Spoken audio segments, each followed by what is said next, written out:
अस्सलामुअलैकुम। क्लास 9 की मैथ है। Exercise 1.4 question number 6 for the matrices A B C. ये 3 मैट्रिक्स बताए हुए हैं। ए बी होल का ट्रांसपोज है इक्वल टू बी का ट्रांसपोज ए का ट्रांसपोज। ये हमने प्रूव करना है कि left hand side right hand side के इक्वल है। तो हम अपनी मर्ज़ी से कोई भी साइड पहले ले सकते हैं सोल्व करने के लिए। मैंने लेफ़्ट हैंड साइड लिया है ए बी होल का ट्रांसपोज, मतलब ए बी दो मैट्रिक्स हैं, उनको आपस में मल्टीप्लाई करना है और जो उसका आंसर आएगा फिर उसका ट्रांसपोज लेना है। ये ए मैट्रिक्स है और ये बी मैट्रिक्स, तो इनको मल्टीप्लाई करने के लिए सेकंड मैट्रिक्स का first column and first matrix की पहले फर्स्ट रो के साथ फिर सेकंड रो के साथ मल्टीप्लाई करेंगे। तो मल्टीप्लाई करते हैं, माइनस का 1 एंड प्लस का 1 मल्टीप्लाई होगा तो माइनस का 1 आएगा। यहाँ पे दरमियान में प्लस का साइन लगाना है, 3 3 द 9, क्योंकि ये माइनस है, माइनस का 9 है तो प्लस माइनस माइनस, यहाँ पे डायरेक्ट मैंने माइनस का 9 लिख दिया है। और फिर सेकेंड रो के साथ आप मल्टीप्लाई करते हैं, 2 1 द 2 3 0, माइनस है तो प्लस माइनस माइनस लगा दिया, 2 माइनस 0। अब सेकेंड मैट्रिक्स के सेकेंड कॉलम के साथ मल्टीप्लाई करते हैं, 2 1 द 2 माइनस का 2 प्लस माइनस माइनस 3 5 द 15।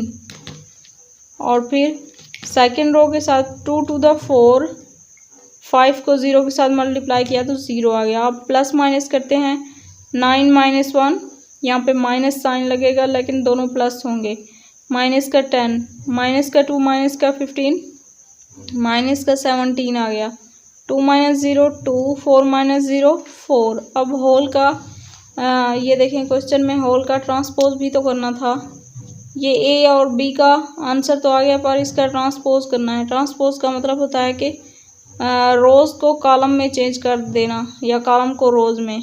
तो ये देखें माइनस 10 माइनस 17 इधर रो में था, इधर कॉलम बन गया है, 2 एंड 4, इसका ट्रांसपोज भी आ गया। अब ये लेफ़्ट हैंड साइड का आंसर आ गया है।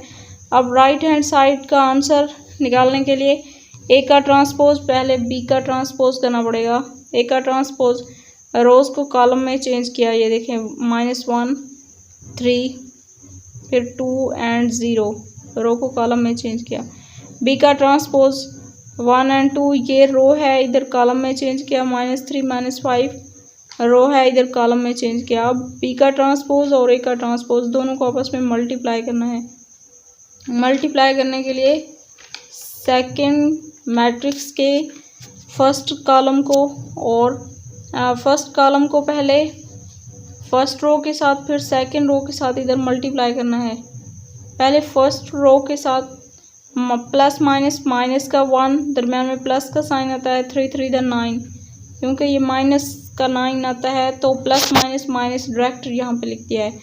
अब -1 एंड 3 को दोबारा सेकेंड रो के साथ मल्टीप्लाई करना है, 2 1 द 2 माइनस का 2 plus minus minus 3 5 the 15 minus का 15। सेकेंड कॉलम के साथ फर्स्ट रो को 2 1 द 2 और 0 के 3 के साथ मल्टीप्लाई किया तो 0 आ गया। फिर 2 2 द 4 5 को 0 के साथ मल्टीप्लाई किया तो 0 आ गया। माइनस का 1 माइनस का 9 माइनस का 10 2 माइनस 0 2 माइनस का 2 माइनस का 15 माइनस का 17 4 माइनस 0 4। तो ये देखते हैं कि जो राइट हैंड साइड का आंसर है वो लेफ्ट हैंड साइड के इक्वल है। यहाँ पे देखें ये आंसर है लेफ्ट हैंड साइड का, माइनस का 10 एंड माइनस का 17। ये देखें हाँ दोनों आंसर सेम हैं, hence prove left hand side equal to right hand side के। अगर आप लोग ने अभी तक मेरे चैनल को सब्सक्राइब नहीं किया तो सब्सक्राइब कर दें और वीडियो को लाइक करें। मिलते हैं नेक्स्ट वीडियो में, तब तक के लिए अल्लाह हाफिज़।